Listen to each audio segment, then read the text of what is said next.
Student, आज history के अंदर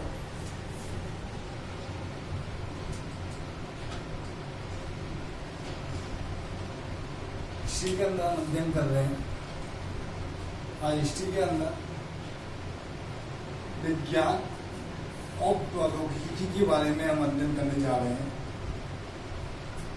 गुप्त काल, कौन से काल की? गुप्त काल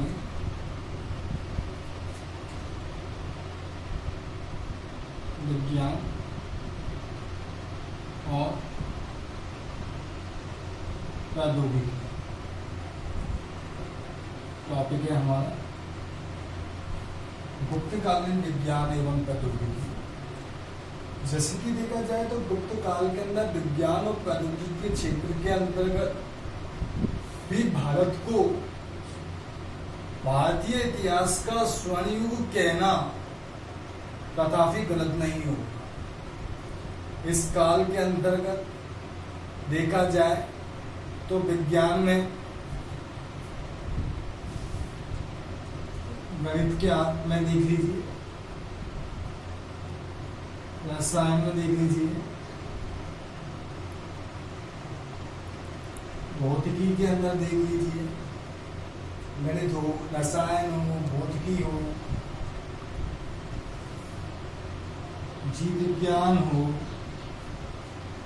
अपूर्ण विज्ञान हो, गणित हो, रसायन हो, भौतिकी हो, जीव विज्ञान हो, ज्योतिष्य हो,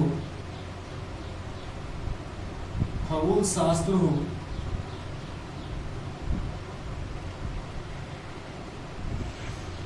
ज्योतिष हो, खगोल शास्त्र हो, तर्क शास्त्र हो, या फिर विज्ञान की कोई भी ऐसी शाखा हो जिससे विज्ञान के विषय में हमको जानकारी प्राप्त हो, आयुर्वेद हो,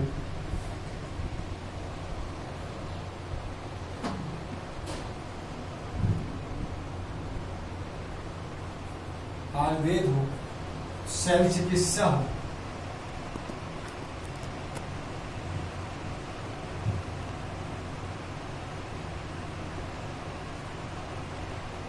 यानी विज्ञान की कोई सी भी ऐसी शाखा हो जिससे हमको विज्ञान के विषय में हमको जानकारी प्राप्त हो। ये सभी क्षेत्रों के अंतर्गत विद्वानों ने, ऋषि मुनियों ने अपना महत्वपूर्ण योगदान दिया। जैसा कि हम कल जब पढ़ रहे थे तो विज्ञान का और प्रौद्योगिकी का जो काल था वो रह गया था कल के टॉपिक के अंदर। अगर उसको कर लिया होता तो हम आज जो टॉपिक पढ़ रहे होते, आज हम इकोनॉमिक्स लाइफ पढ़ रहे होते, यानी कि आर्थिक जीवन को पढ़ रहे होते गुप्त काल में। लेकिन यह जो टॉपिक था ये कल रह गया था, बहुत इम्पोर्टेंट टॉपिक है यह, जहां से क्वेश्चन भी आराम से बनता है, गुप्तकालीन विज्ञान और प्रौद्योगिकी को करता है। तो ये वह काल था जिसके अंतर्गत विभिन्न क्षेत्रों के अंतर्गत हमारे ऋषि मुनियों के द्वारा अपना योगदान प्रदान किया और उन्होंने अपने अथक प्रयास और परीक्षण के माध्यम से उनको, जिनके माध्यम से मनुष्य को लाभ प्राप्त हो सके, जिन चीजों की उनके द्वारा खोज की गई और मनुष्य की भलाई के लिए वे लाभकारी हुई, उनको अपने ग्रंथों में लिखा गया। जैसे कि आपको एग्जाम्पल के लिए बात करें,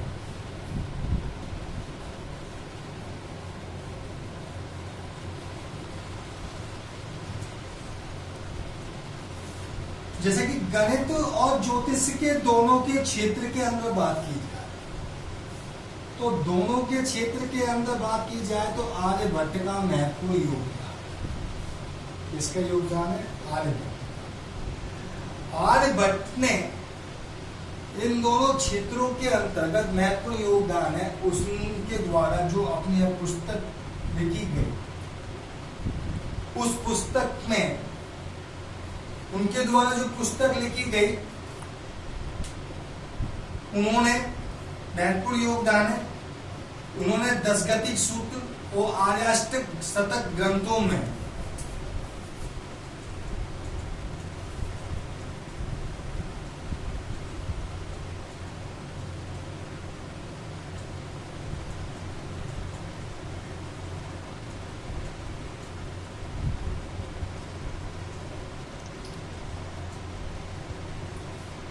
देखिए, गणित और ज्योतिष के क्षेत्र में किसका योगदान है? आर्यभट्ट का है।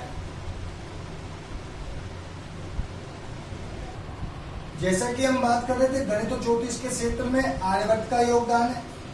आर्यभट्ट ने जो अपना ग्रंथ है, उस ग्रंथ के अंदर 10 अधिक सूत्र और आर्यभट्ट शतक के अंतर्गत उसने गणित और ज्योतिष के माध्यम से उसने सबसे पहले ये दे दिया था कि पृथ्वी गोल है। क्या है? पृथ्वी गोल है। एवं उसकी धुरी पर घूर्णन का सिद्धांत का विवेचन करती है। वह अपनी धुरी पर घूर्णन करती है। उसके जो सिद्धांत है उसका विवेचन आर्यभट्ट ने अपने ग्रंथों के अंदर, अपने पुस्तक के अंदर विवेचन कर दिया था।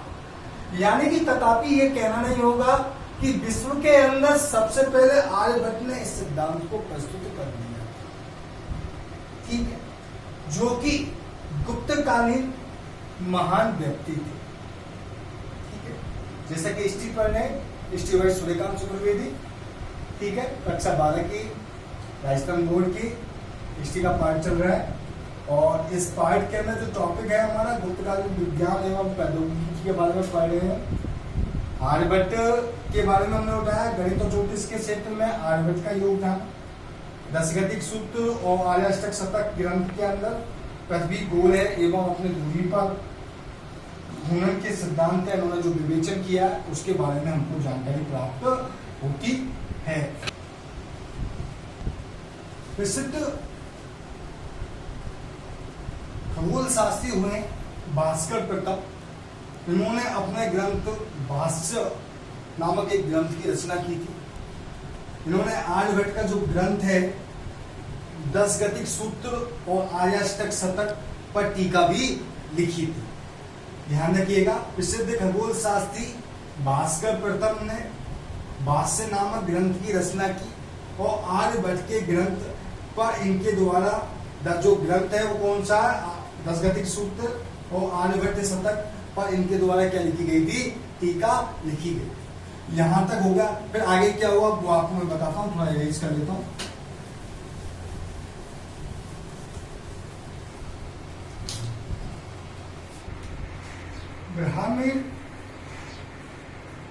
ब्राह्मी ने पंच सिद्धांतिका, बृहत संहिता व बृहत जातक ग्रंथों की रचना किसके द्वारा की गई? ब्राह्मी के द्वारा। किसकी रचना की गई? पंच सिद्धांतिका, बृहत संहिता, बृहत जातक ग्रंथों की रचना। इन्होंने ही सबसे पहले वर्गमूल, ध्यान रखिएगा, सबसे पहले वर्गमूल और घनमूल निकालने की पद्धति तथा खगोल विज्ञान के बारे में बताया कि वर्गमूल कैसे निकाला जाता है, घनमूल कैसे निकाला जाता है, और खगोल विज्ञान के बारे में सबसे पहले किसने बताया था? ब्राह्मी के द्वारा बताया गया। ब्रह्मगुप्त ने गणित, ज्योतिष, खगोल शास्त्र पर ब्रह्मपुट सिद्धांत का एवं खादक ग्रंथों की रचना की। ब्रह्मपुट सिद्धांत की एवं खादक ग्रंथ जो थे उनकी रचना की और गुरुत्वाकर्षण सिद्धांत का प्रतिपादन किया।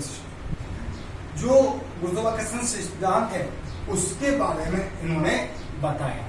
ध्यान रखिएगा, गुरुत्वाकर्षण का जो सिद्धांत है वो सबसे पहले किसने बता दिया था? ब्रह्मगुप्त के द्वारा बता दिया गया था। इसके बारे में हमको जानकारी प्राप्त होती है।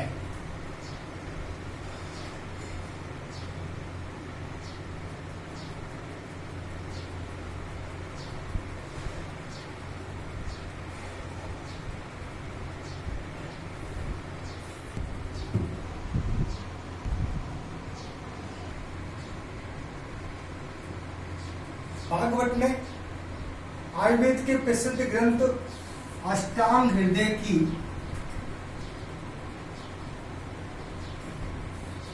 रचना की। भागवत के द्वारा किसकी रचना की गई? अष्टांग हृदय की रचना की गई।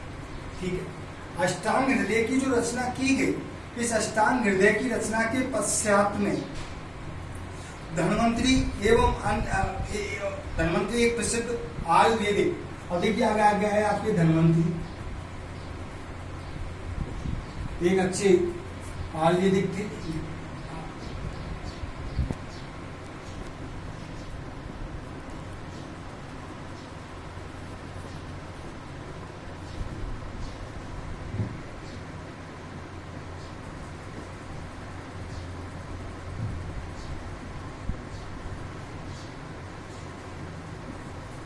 धन्वंतरी एक शैल चिकित्सक थे। शैल चिकित्सक का मतलब जानते हैं, जो शैल क्रिया से जुड़े हुए होते हैं, शैल चिकित्सक थे। एक आयुर्वेदिक थे, एक अगर बात की जाए तो आयुर्वेदिक थे जिन्होंने आयुर्वेदिक नवीनतम आयुर्वेदिक ग्रंथों की रचना की, औषधियों के बारे में बताया। पशु चिकित्सा के लिए अगर ग्रंथों की बात की जाए तो पल्ल काव्य ने, नेक्स्ट मिलते हैं हमको पल्ल काव्य, पल्ल काव्य ने हस्तायुर्वेद,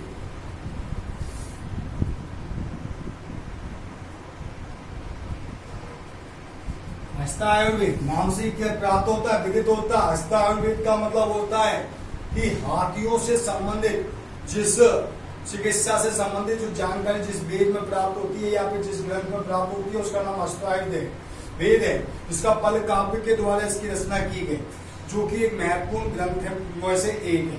इसी प्रकार देखा जाए रसायन के क्षेत्र के अंदर भी बात की जाए तो महत्वपूर्ण योगदान, महत्वपूर्ण रूप से हमारे ऋषियों ने महत्वपूर्ण योगदान दिया। कणाद ऋषि के द्वारा, ऋषि का नाम है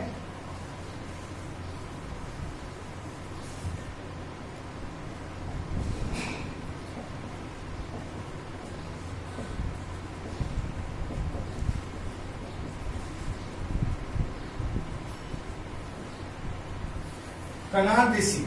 इन कणाद ऋषि के द्वारा वैशेषिक सूत्र या वैशेषिक दर्शन की, वैशेषिक सूत्र के लीजिए या वैशेषिक दर्शन की बात की जाए, दर्शन के लीजिए, और की रचना की गई। इसके साथ में अणु सिद्धांत का प्रतिपादन किया गया।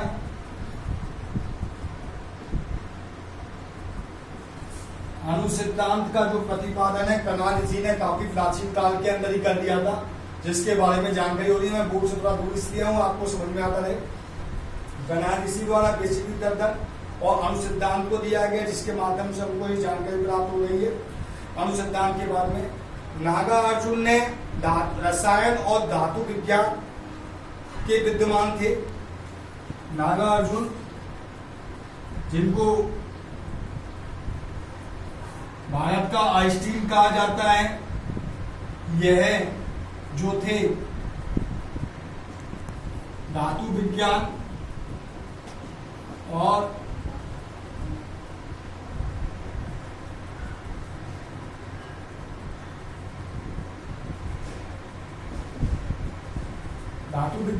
और रसायन विज्ञान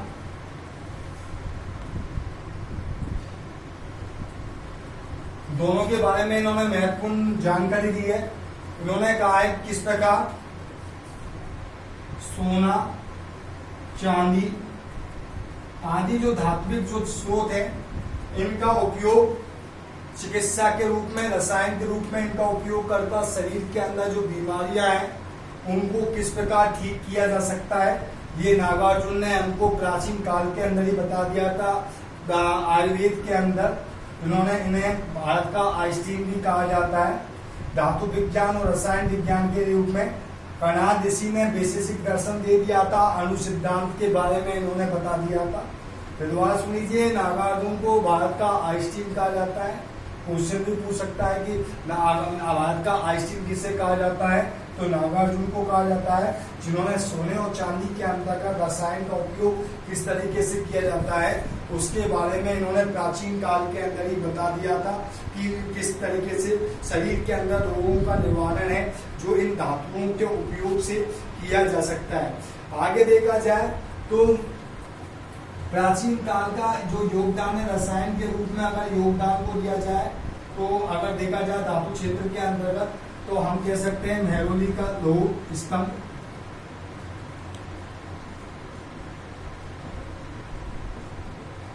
जो मेहरौली के अंदर जिस पे आज तक जंग नहीं लगी है, यह भी एक महत्वपूर्ण एग्जाम्पल है। लोहे का बना हुआ है जिस पे आज तक जंग नहीं लगी है, यानी कि रसायन के क्षेत्र के अंतर्गत महत्वपूर्ण योगदान दिया है उस समय की कला के अंतर्गत। दूसरा हमको प्राप्त होता है सुल्तानगंज के अंदर बुद्ध की एक तांबे की प्रतिमा जो खड़ी हुई है उसके अंतर्गत। सुल्तानगंज के अंदर मैं आपके सामने लिख रहा हूं,